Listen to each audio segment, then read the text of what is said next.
Poi l'altro problema grosso che l'autostrada ci crea è tutto il problema delle alluvioni.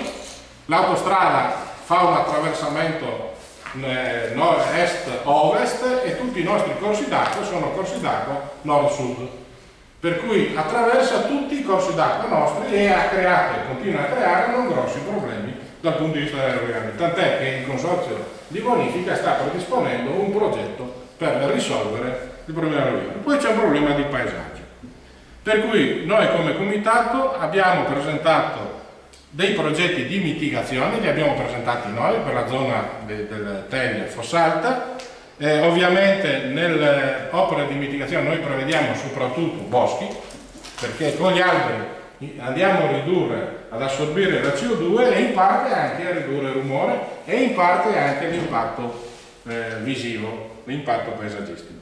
E oltre a questo abbiamo previsto delle barriere fonoassorbenti.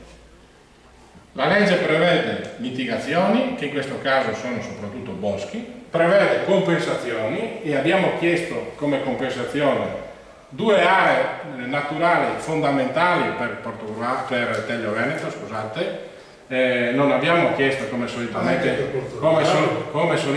si fa cubi o edifici o strade.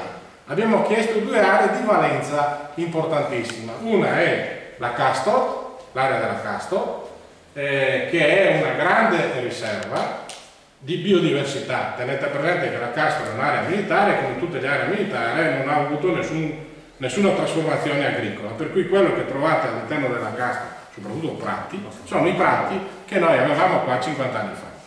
E poi come compensazione abbiamo chiesto di allargare i prati delle parze, cioè di acquisire del terreno e di darlo al comitato, all'associazione Prati delle Parze, che da tanti anni lavora per riportare una parte del nostro territorio a prativo. Ultima cosa prevista per legge, chiediamo il monitoraggio. Noi dobbiamo, attraverso il monitoraggio continuo, noi dobbiamo capire se il nostro ambiente si modifica, come si modifica, se peggiora, perché ad ogni peggioramento noi dovremo trovare una soluzione.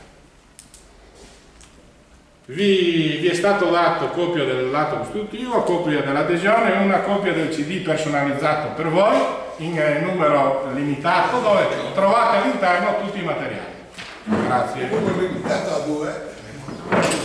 Hai parlato del bosco. Sì.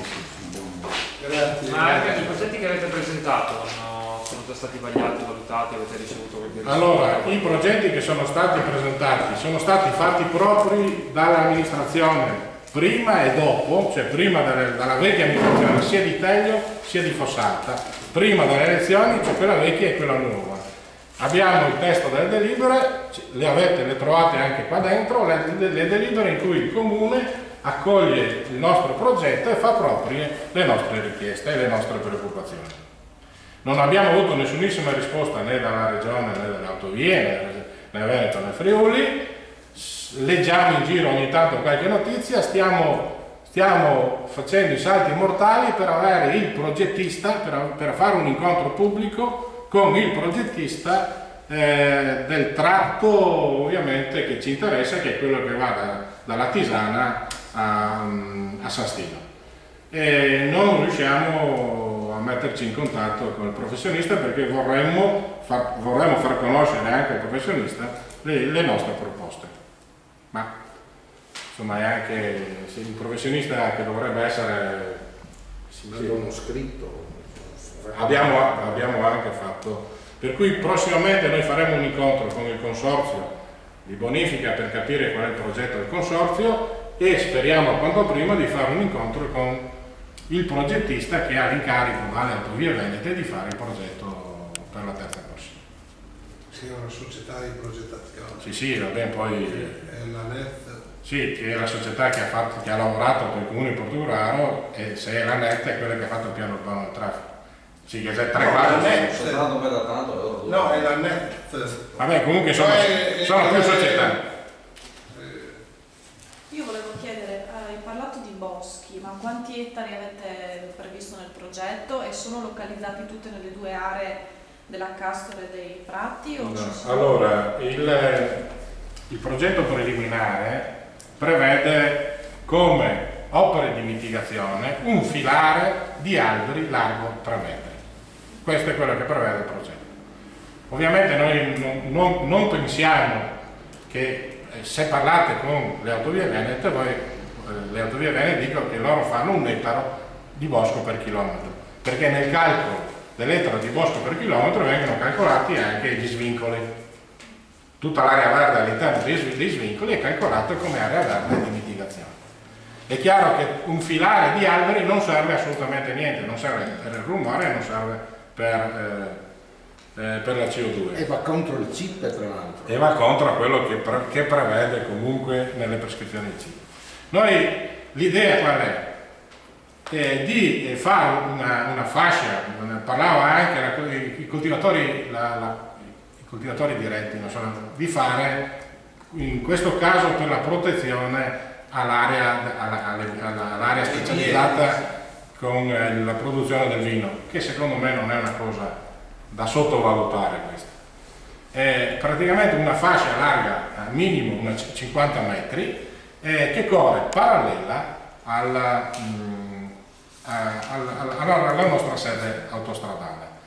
Tenete presente una cosa, che partendo dall'esperienza del passante noi possiamo prevedere di prendere anche in affitto il terreno del contadino, cioè ci sono 2 sistemi: o lo acquisisci direttamente dal contadino e oggi viene pagato in proporzione molto di più rispetto a quello che il contadino produce, per cui dal punto di vista economico è un affare oggi essere espropriati, oppure tu puoi dare in affitto per 50 anni e ti viene pagato, ovviamente si piantano alberi, e ti viene pagato quello che il terreno avrebbe reso in questa vita di 50 anni.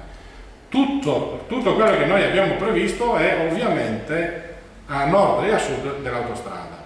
I prati delle Parz e la Castor sono compensazioni, vanno poi nella stessa logica, perché comunque in parte assorbono la CO2, ma queste sono opere di compensazione, perché la legge dice comunque una nuova strada, un allargamento di una strada provoca dei problemi. A questi problemi tu devi mitigare, cioè devi abbassare i problemi, devi comunque dare una compensazione, perché la legge prevede che comunque tutto non riesci a risolvere, e devi monitorare. Queste sono le 3 operazioni indispensabili, cosa che normalmente nell'autostrada non si fa.